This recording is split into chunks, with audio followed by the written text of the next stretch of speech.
Olá galera, mais uma vez nós estamos aqui, né, dando sequência aí aos resistores elétricos, né, e ficou faltando aí falar um pouquinho sobre a associação de resistores. Na primeira aula nós trabalhamos a primeira lei de Ohm, U igual a R vezes I, não podemos esquecer desta equação importantíssima, mas na aula de hoje nós vamos nos atentar sobre a associação de resistores, primeiro em série, e em outra oportunidade estaremos falando sobre os resistores associados em paralelo. Bom, primeiro, o que são resistores associados em série? Aqui eu coloquei um esquema, né? Veja que nós temos aqui, como se parece 3 cogumelos, tá? Mas a intenção foi fazer 3 lâmpadas, né? Temos 3 lâmpadazinhas aqui. Eu posso pegar essas 3 lâmpadas, veja que elas estão associadas uma após a outra. Essa é uma das orientações para uma associação em série, né? Aí eu posso representar aqui, ó, como nós já vimos na aula anterior, isso simboliza resistência. Então temos R1, R2 e R3. Estabelecida uma diferença de potencial, nós vamos ter aí um circuito, né, percorrido por uma dada corrente elétrica. Mas antes de nós falarmos aí, eu trouxe aqui uma demonstração em que nós temos aqui a associação em série, né, e em paralelo. Antes eu vou desligar aqui para que vocês possam perceber, né? Olha só, nós temos aqui 2 interruptores, né? Olha só, nós temos aqui, ó, onde veja que eles estão associados em série, né? R1, R2, né?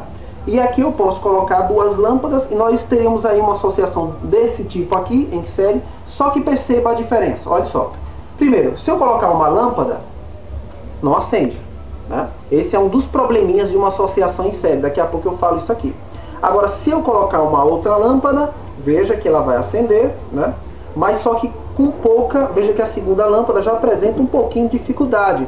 Ou seja, você não consegue imprimir a potência total dessas lâmpadas. Esse é um problema da associação em série. Mas 2 coisas eu tenho que definir aqui.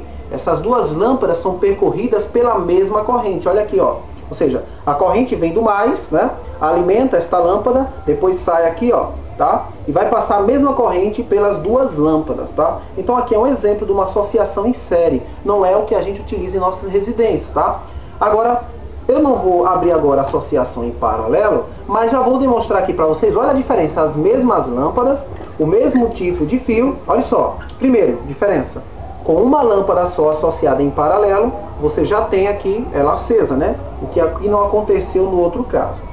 Se eu colocar agora outra lâmpada, veja só, as 2 se acendem e outra coisa, com suas potências totais. Então veja que essa associação em paralelo é a mais viável. Mas a gente vai falar, detalhar mais essa associação em outra oportunidade. Vamos prestar atenção agora aqui, olha só.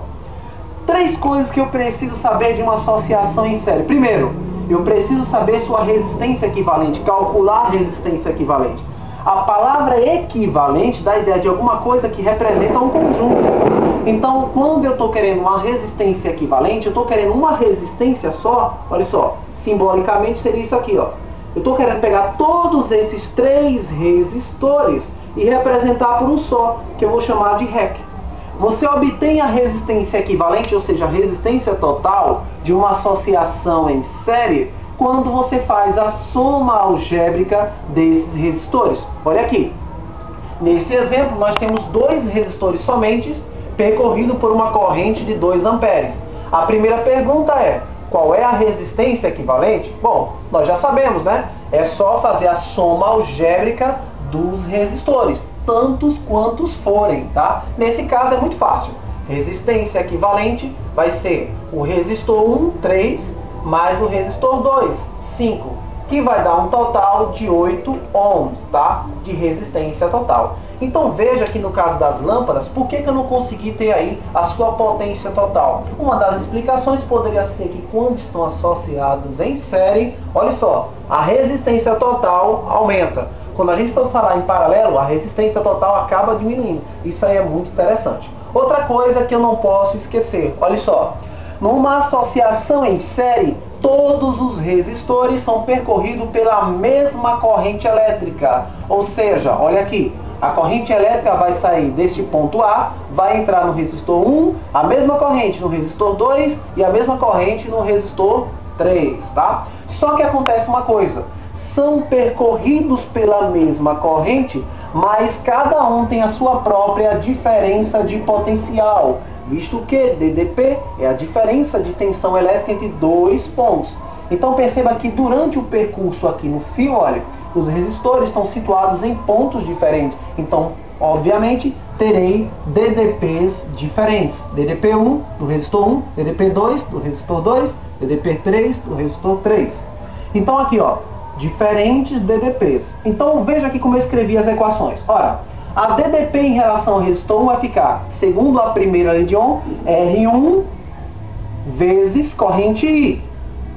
Aqui ficou o 2, DDP2, R2 vezes a mesma corrente.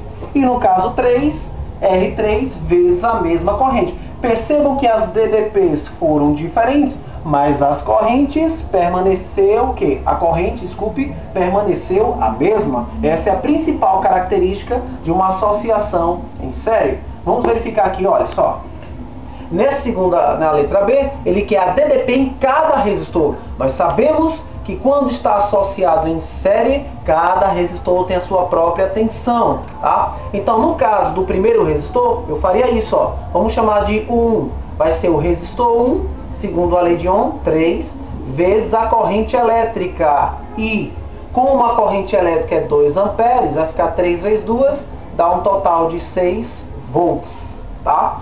No caso do resistor 2, eu vou ter o 2, vamos chamar de o 2. Aí, segundo a primeira